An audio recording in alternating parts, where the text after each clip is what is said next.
Hello and welcome to the first episode of the Self-Made Stories podcast in collaboration with the UMass Entrepreneurship Club. I'm your host, Marcus Paschke, and today I'm joined by the members and founders of Exchange. Welcome, guys. Thanks for having us. Thank you. No problem. Thanks for coming on. Do you guys want to just start by briefly introducing yourselves and your roles with Exchange? So, my name's Grant Cooney. I kind of started, I guess, the idea with a pitch, but we've been all together along the way. But should I go over my backstory first, or Sure. You can go along with the introduction of where the idea came from and how it turned into. So I've been reselling ever since I was in 5th grade, basically. Doing eBay, Facebook Marketplace, Craigslist, now Facebook Marketplace. But mainly just reselling items. Initially, it started out with model trains, honestly. Kind of sounds weird, but I'd literally skip school and rent U-Haul trucks and completely clear out people's estates full of these trains and resell them. Mm-hmm. And I just loved the whole hobby. Still do. I just kind of took a sidetrack with that. But as time went on, I got more involved with it and more independent with it. And I met a lot of people. And kind of what started this idea was I had these a bunch of these baseballs I had bought, and I needed them appraised. So I went down to this guy, Frank, in Sandwich. He has a gold and silver shop. And he's like, dude, these things are too much for me. Go down to Scott Gaynor in Chatham. So I went down. He owns a consignment store. And I told him about what I've been doing. It's my first time meeting him, reselling. And he's like, Grant, why don't you start a consignment store? That's what I did when I was in college. I dropped out, and then now he does $1 million a year in consignment sales, and he takes 50%. And I don't know, that hit me, and I was like, okay, I really want to do this. I drafted up a business model. But there's a lot of things going on, so I just kind of put it off to the side, and I went abroad. And then the second I came back in the country, I knew I wanted to get this done. And the whole summer I was working on it, networking, talking to people about this. Mm-hmm. And then second in school, we got it up, and Jack was on board and Minute Pitch. Right. So how did these four come together, I guess? Yeah. So initially it started out, I didn't even really know about entrepreneurship. I knew about it. I was in the club and stuff. I didn't know I'd never done the pitches before. But I just decided to apply for the first Minute Pitch, and with this idea. Kind of stemmed from kind of a club idea too, and there's a bunch of ideas that I was trying to pull from and figure out what I wanted to go with. But this just seemed simple and that I could win, and just actually started a business. I can add on to that. But first of all, I'm Jack Mandy. I remember seeing Grant outside of his class. I was actually waiting for my friend Andres. Then I saw Grant, and he called me out, and he's like, why haven't you talked to me in 2 years? Because we've known each other. We both live in the same town. Mm-hmm. And anyways, I was like, yeah, you're right. I should have, said something at least. And then he actually got lunch with me at Blue Wall. Hey. And then he actually just we started talking, catching up, and then right into it, he's talking about this business idea. And I was like, I like this a lot. This is great. Mm. And then we kind of went on with that. Yeah. Ava and Mandy, you guys want to add on to how you joined the Exchange team? Yeah, totally. So me and Grant actually shared a class, Intro to Entrepreneurship. And funny enough, I joined this class on the second day, right before ad drop. Mm-hmm. And just one day during class, our professor had us break into small groups. So it was me, Grant, and another kid. And we were just sharing some of our business ideas. And Grant's idea just honestly really piqued my interest. So after class, I was like, hey, do you want to get together sometime, talk more about this idea, see if I can help you out in any way? Because, I'm a freshman, and Grant was a junior, and I was had this whole thing this would be so cool, help out an upperclassman, get my foot in the door with trying to start a new business, trying to start something on campus to help people. And I think that weekend or so, he was doing the Minute Pitch. So he asked me to go there and watch it, and I watched him and Jack as they did the Minute Pitch. It's the first time I was introduced to Jack. And funny enough, similar to how Jack met with Grant at Blue Wall, me and Grant had a meeting at Blue Wall too. Mm-hmm. We just bounced ideas off of each other. We talked about the idea of, at the time, it was college consignment. We wanted to start a consignment store on campus, working with different individuals, trying to be a little thrift shop on campus, working with clubs, working with student businesses. We'll go more into that, but that didn't end up gaining a lot of traction. But we learned a lot through that. But with Jack and Grant, we did a couple more pitches. We were grateful enough to place in one of our competitions and get $1,000 to seed money. But we definitely learned a lot about who we were, what we wanted for a company, and this and that through those pitches. Yeah. Where Ava got involved, my roommate actually pointed out to me that somebody was starting a thrift story, like private story, on the UMass story, and my roommate was like, "Hey, that's kind of what you guys are trying to do." Along to her. And I was like, "Well, that sounds like someone who's going to be a little competition there." Yeah. So Ava, I reached out to Ava, and she'll tell you more about that. Yeah. Pass it. You can tilt the mic just I mean, now I'm like, why didn't I have a meeting with anyone at Blue Wall? Like, where'd you guys go at Blue Wall? What's the Blue Wall spot? Honest, Manny kind of dealt with it. Like he was just like, "Oh, I found Ava, and we'll have a meeting." I was like, "Okay." I think I grabbed the Hampton Golden Spicy. Okay, that's a classic. Yeah, that's my that's what you go-to. guys- That's my that's what go-to. it from That's the my grill. go-to as well. Yeah, there you go. All right, Ava, you want to just go on about like your story and how you got to be a part of this team as well? Yeah, so to pick up where Manny left off, like, I started that Snapchat group because everyone was posting stuff like, "Oh, this is for sale, this is for sale." And at that time as well, I was also working on my own business model. It was going to be on campus. I wanted it to be like a student-run business, like People's Market or things like that. And I had multiple meetings with like the Center for Student Businesses on campus, and like at that point, like I had a business model that I kind of had been slowly developing for almost a couple years. I started my senior year of high school. For my senior project, made a clothing business that was all upcycled, like items that I got from thrift stores, and I upcycled them, like redesigned them, add details, my logo, and resold them. I met someone at a farmer's market. That's how I didn't have a website or anything. It was just me, and I didn't really know like a lot about how to start like a full-fledged business. So I went to farmers markets because it was the most affordable, and there I met someone who owned like a collective in my hometown, and she said that she wanted to have my stuff there. And I started, through that, I actually started interning with her, and I was seeing how like I was uploading everything to her website. Like I was helping her with outreach, her directory. Like she like does a lot of the similar things that we hope to do in our store, where we want like to be an incubator for small businesses. So she kind of inspired a lot of it, and kind of building off my sustainability, like those clothes.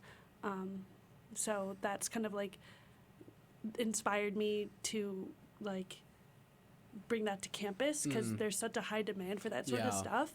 And like just telling from the UMass stories, I was like, well, I'll just start here. Like I'll get this ball rolling. Yeah. But then at that time, or when Manny reached out to me, I was not hearing many responses from Center for Student Businesses or SGA. It was a lot of crickets. Yeah. Sent follow-ups, sent to multiple people, and just a lot of we don't have the space for it, which I still don't. We were agree fighting with. the same problem at the same time. Yeah. We're just doing it like separately. Yeah. Yeah. So when Manny reached out to me, it was like I was texting him like during one of my classes, and then I'm sitting at Frank, and he's like, "Okay, just booked a breakout room for the library in 3 hours." We were like, "Bet, let's go." So we met up in the library, and like he showed me like their pitch deck, the slides, and I showed him like all this stuff I had written up and drawn up for the store, and like they were like almost exactly copy and paste, and we had like we're like the vision was so aligned. I was like, well, I wanted to do it on campus because I knew that I would have the support from Center for Student Businesses and things like that to help me do it as like alone, because it's hard for me. Like I'm not in Eisenberg, I'm sustainable community development, so like there were other like obstacles that I couldn't like face. Yeah, and from a business standpoint, I get that that's tough. Yeah, Yeah. definitely. You talk about sustainability, and I'm sure that's something you're all very passionate about. Thrifting is like, it has its own culture. As you all know, thrifting is the thing that brought you guys together. Do you want to talk about like the thrifting culture on campus specifically, and why you think it's so big amongst like people our age or on campus specifically? Well, it's pretty simple just because the stuff is cheap. Yeah. And it's like also like entertaining to go through each rack and find something like unique that's like kind of fun to you.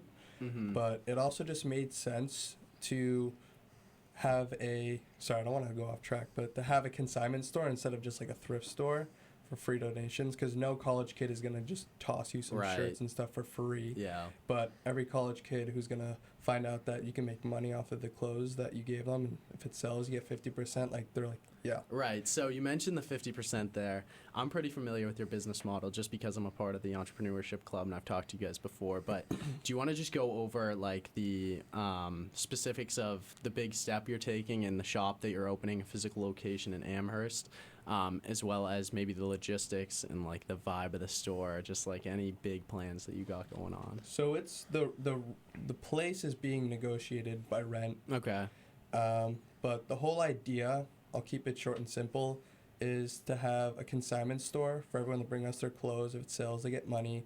And the other half that I'm pretty passionate about is giving small rentable spaces to all the small businesses here on campus, but also like people around the community who don't have to spend all this initial costing and then like monthly costing of starting a business, Right. and also them not knowing how to run a business. Mm-hmm. So them just putting their stuff on a rack in our store, they don't have to even be there, but they can track it online, like inventory, and see if stuff sells Mm-hmm. and what sells and all the analytics to that.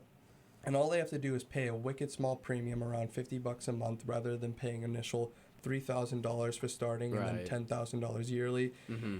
And without any of the help. And if you wanted to get help, next step is probably to go to an accelerator, and that's like 1 to 3% of the people who get accepted to even go to accelerator. So it's a huge help for those small businesses to just get started and kind of rack up their money and enjoy and see how well their stuff does. And even like artists, I'd say like this is like a great spot for artists, resellers. So like you said, like there's a huge community with like these thrifters and resellers. Mm-hmm. Like even the event we're at, like we're like surrounded by these resellers. Yeah. So it's even giving those people a space because they have great products and they generally don't have access to like getting a store.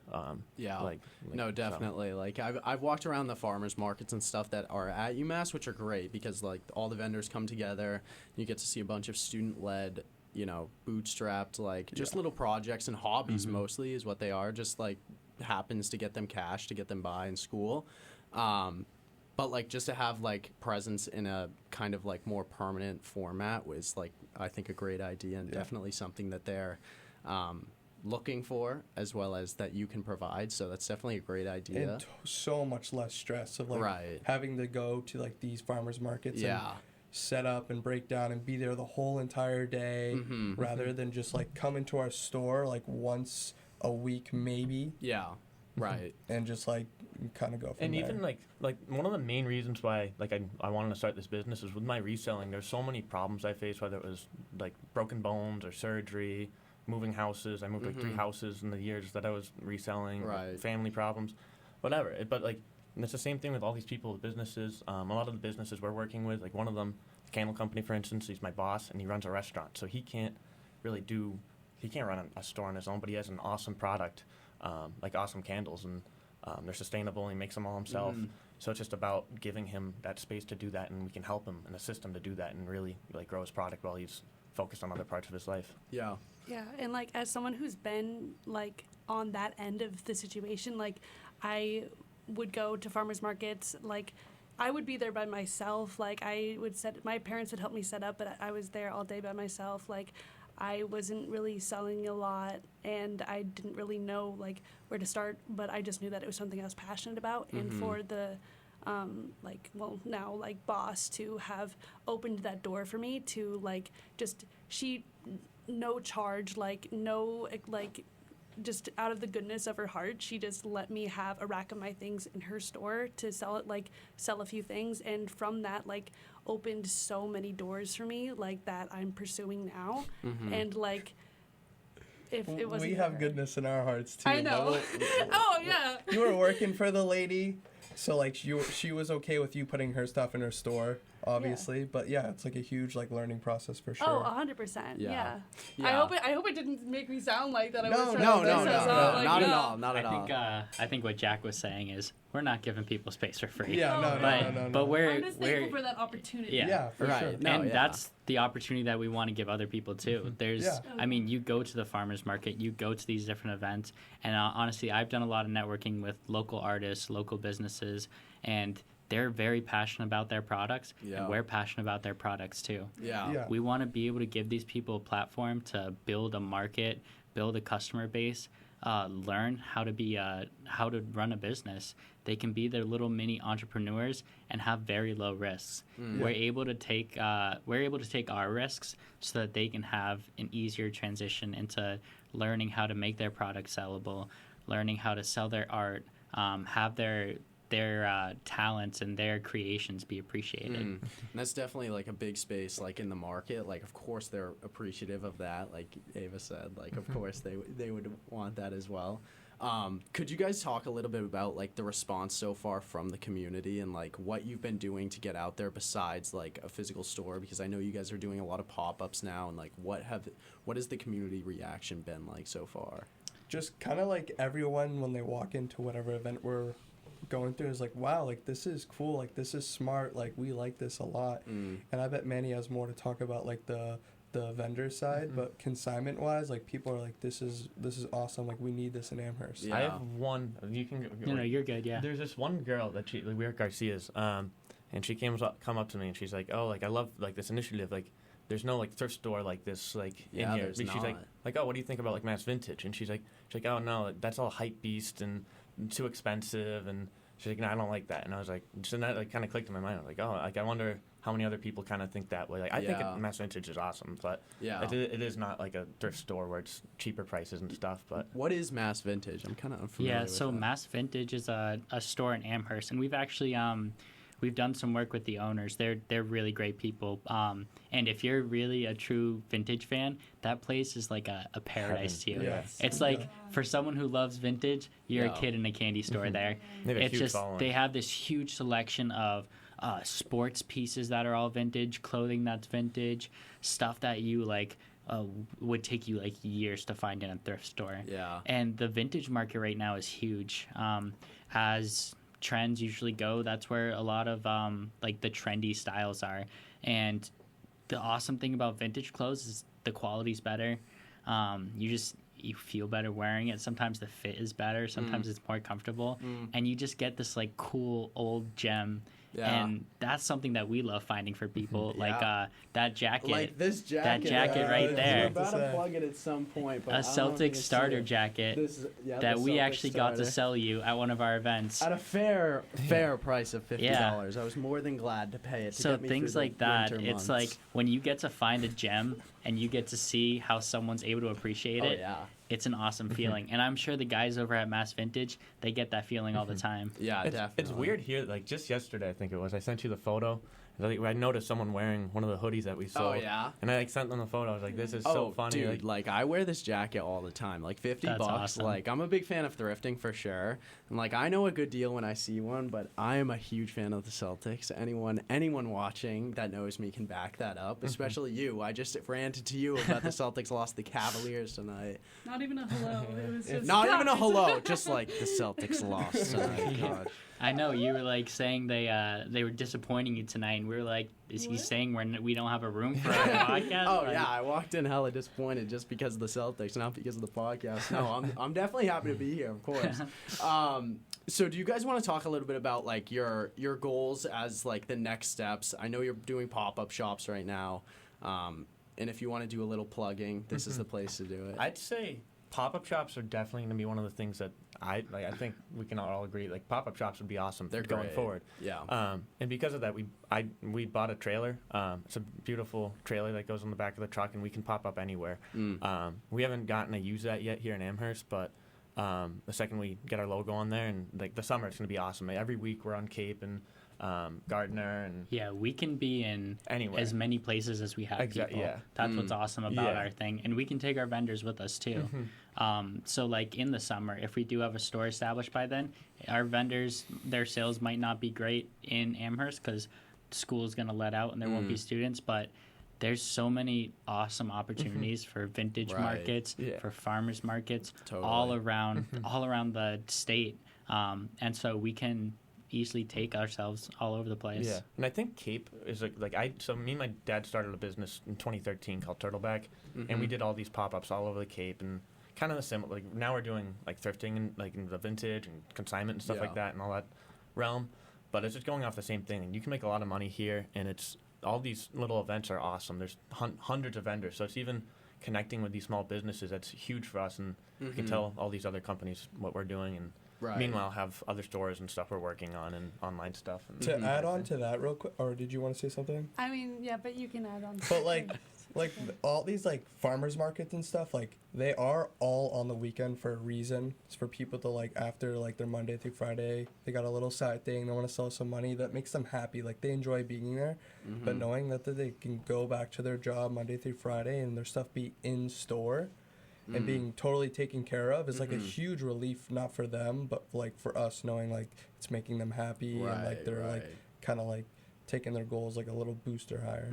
And another thing too is like we're working on a website right now, and one of the things that I've been really trying to work on in that is to create like a page that is going to permanently have like links and excerpts of all of the businesses that we are going to have and have had. So it's like as we continue to grow and like we have a Depop, we have an eBay, like we have a lot of different avenues digitally, not just in person, that I think are going to get more eyes on these small businesses, like not just from their own websites and their own marketing, but from our websites and our marketing as well.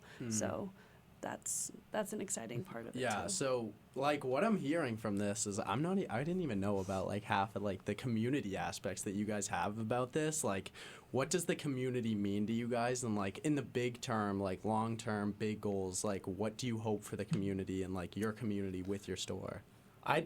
What I'd say is so all these little events and stuff, they're all like local. And the idea behind Exchange is that if we can really grow ourselves and be in multiple different spots, that then we can regionalize these local people and really surface the people who are having a good product, like a soap company or candle company or whatever it is, a clothing company or vendors even, or resellers, like just clothing resellers.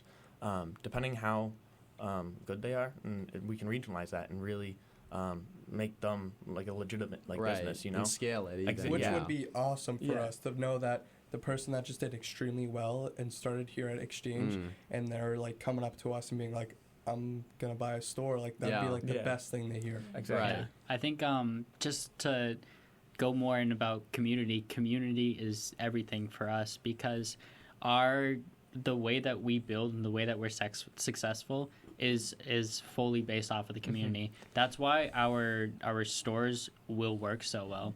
We can plop ourselves in any community, and all we have to do is adapt. The Exchange store in Amherst would adapt to the 5 College Consortium. You have all these colleges easily accessible, so we're able to address them. But an Exchange popping up somewhere else can totally have a different avenue. If it's an older town where people are more into antiques, different kinds of products. Yeah. It's really so flexible that it adapts to the area. And we're able to work with like nonprofit communities in the area. Yeah. Working directly with like Amherst Survival Center in Amherst, working with charities, maybe if we are like working with charities in Northampton, we can have all of these stores that directly influence the local area that they are. Yeah.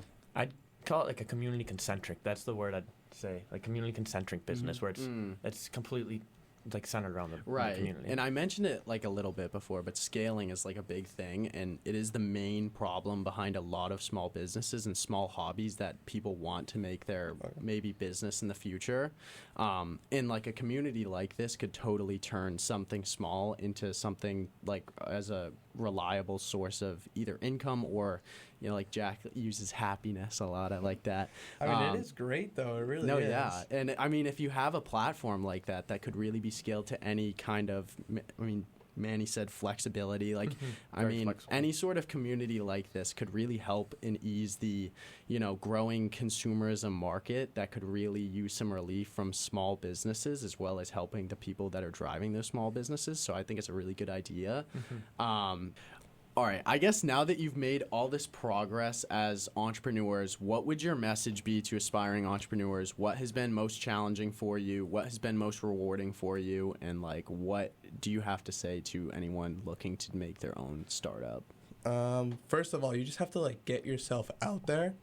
And luckily at UMass, the Entrepreneurship Center holds these pitch competitions for businesses who want to like see how well their product is and win some money so they can go forward with that. So it's been extremely helpful that the Entrepreneurship Center has done that for us, because we've done 4 competitions and we won one of them at the end, if you want to talk about that. Yeah, we won the Hulk competition, which was awesome. So so that we got a lot out of it. We won $1,000, which we got a lot out of. But I'd honestly say that we got more out of when we failed at these competitions. Just go like every competition we went into it thinking that we were going to win it and that we were the best team, and no one could change that until we actually lost, or didn't even make third place or something. But I don't know. Because of this failing, we'd be able to adapt our idea and change it, and really then follow up with these people who were like, "Oh, this doesn't make sense because of X, Y, and Z," or we'd adjust it or whatever, and pitch it differently. And it wasn't just like making sure that we didn't get too like I never would like get mad or anything. And I remember like one day you're like, "Oh, like why aren't you mad? We just lost this pitch." I'm like, I really like that doesn't matter. We have the $65,000 pitch coming up. There's other pitches. There's 4 years of other pitches. Manny's can pitch. So it just didn't bother me, and we were able to make a lot better company out of it. But I'd say that having that entrepreneurship program and the Berthman Center Entrepreneurship Club to be able to fail and like go through these competitions and build the decks and everything, that's been like crucial for the business. And that, like, so if you're an entrepreneur, that's probably one of the first steps you'd want to take is going persistence. down. Yeah, and to go on to like tips for people who are, I guess, young entrepreneurs or early entrepreneurs, which we still are there, but we're a little more progressed, I'd say, is embrace your failures, because that's where you're gonna learn. Don't like Grant said, when we failed, he wasn't getting upset about it. He wasn't like, oh, like this is all falling apart. Why aren't things different? You're just looking forward to the next thing. You want to look at what you did to fail and learn how to improve on that. And that's something that you need to cherish as an entrepreneur, because, well, first of all, you need to accept that you're going to fail, because everybody fails. Mark Cuban fails. Jeff Bezos fails. Yeah. Everybody fails. But you want to know how to learn from those. Failures are going to be the best teaching moments, and we're grateful to have failed. It's like, Yeah, definitely. it sounds kind of ironic or counterintuitive, but you really need to fail before you can ever succeed. Yeah. Right. Even going to like these pop-ups and stuff, like it's a little awkward. Like it may look like we know what we're doing, but we're just going with the flow. We're yeah. acting like we know what we're doing, Right, but we're really yeah. Fake not. it till you make it. Like you know? Yeah, we got like exactly. our racks falling over mid whatever pop up and stuff like that, and like nothing's tagged. People are coming up like, how much is this? And we're like, like, yeah, like that's anyways. funny. But like just getting yourself out there and just like trying it and seeing how it goes is huge. And we did so well that night, like Yeah. unbelievable. And even at the next pop up we did, we found out an hour before the whole thing, and we were just like rushing at my house, getting all the stuff and getting over there. Another successful night. So it's like huge to just like take action. And it's cliche to say get out of your comfort zone, but like that feeling that you have of like it feeling awkward and like doing it, but once you Yeah. get there and it's over, you're like Yeah, seeking why discomfort, like why yeah. was I thinking like that before? Like that's Yeah. just in my head. Like you just got to get out there and just do it. And that's so widely applicable, from Yeah. businesses to even entrepreneurship can be like literally anything. Just representing yourself as a brand, getting Yeah. yourself out there is like just like somebody in the professional world. It's just a very like valuable skill to have, definitely. I guess moving on from that, kind of wrapping up our podcast tonight. What do you think the ceiling is for Exchange? What are your aspirations for what comes out of Exchange in terms of success? How do you define success? Where do you see this thing going, I guess, ballooning to? I would love for it in the long run to be a just across the United States for other colleges. Yeah. It'd be awesome just like us to be known and to be a reliable source to come to us to see how well your business can do, and just give it a chance for a small whatever, like a little more expensive than your Spotify Premium and Dunkin', whatever. Yeah. Like it's just like try it out. Like it's not that bad. Like just see how it goes, and maybe one day you can find out that your product is like unreal. Like everyone loves it. I think the goal is to create a large scale difference by helping out on a smaller scale. Oh, yeah. So by dropping ourselves in these small communities and building up these small communities, it just adds up. You build up a community in Amherst, you build up a community somewhere else. You just keep popping up all these places where these communities are working together to build each other up. Where these little hubs for people to promote their products, for helping out like the impoverished people in the community, whatever. We're able to make a large scale difference by helping at a small scale. Yeah. Like, so not to talk about my major again, but like back when we were talking about like community, like sustainable community development, like every single class we're learning about, I'm in an intro to economic development, and every single day I learn about like very crucial aspects of bringing towns out of poverty or something Right. like that. Yeah. And we are like, I'm checking boxes next to our name like on a sheet of paper. Like Yeah. there are so many like amazing avenues that we are like supporting and creating that like it is almost I want to say it's almost bulletproof. Yeah. Like for anywhere, and it's gonna just grow like so many different on so many different levels. Yeah. I'd say there's like two sides of it. There's the social side and then like the business side. The social side is exactly what they've been saying, is working with all the communities, the resellers, artists, the vendors, groups of like the school clubs, even like Greek life, working with everyone in the community. Yeah. And helping them grow and helping them raise money and whatever they need help with, we can help them do. But then the other side of it is the exchange side, and what we're working now is like the stores and stuff. So hopefully we can get that to grow, and by doing so, then we can do like the regionalization of these people and groups and artists, and then also just curate our own selling and learn that. But like I said earlier, I think like exchange can be so many different things. Like going down the line, like once you have a business up and you have all these stores, like you look at like a similar company like the Real Real, which is a consignment, like luxury consignment store, and they start getting the apps and the websites and going down different avenues. And going down the avenue that I've been, like I think estates and the auctions and like all these secondhand markets and stuff. That's awesome. And what I think can really support exchange and complement exchange. But there's tons of different businesses and different business models, I think, that can really go with it. And I liked what Ava said. I think that exchange is kind of representative of like a bigger scale, like kind of idea. And my next question was actually going to be like, what values do you want to bring along with exchange is my last question.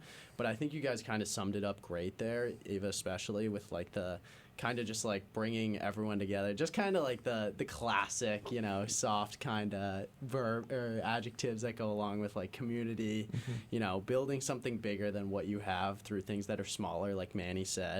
But I think that's just a great incentive, and you guys have a great idea. Manny, do you have anything you want to add before we wrap up? Just, I guess, shameless plugs. Follow exchange.amherst on Instagram. Yep. Keep up with the business. Yep. Come to the store, support any entrepreneurs out there that want to get involved, want to sell some products.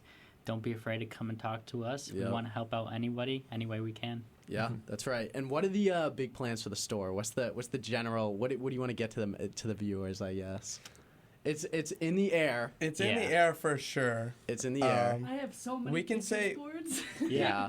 Yeah. We have so many ideas. We want to do so many great things, and we know we will. Yeah. And We- we'll be plugging it on the entrepreneurship Instagram for Totally, sure. So we'll keep you updated through there as well, like with the store idea, because I think that'd be great to have a hub for everyone to come together for through sure. there. I'm sure the Pinterest boards are representative of the hub. Yeah. But I think that's gonna do it today. Thank you guys so much for coming in. Thank you very Again. much. Yeah. Thank you, Marcus. I'm here with, Manny. Ava. Jack.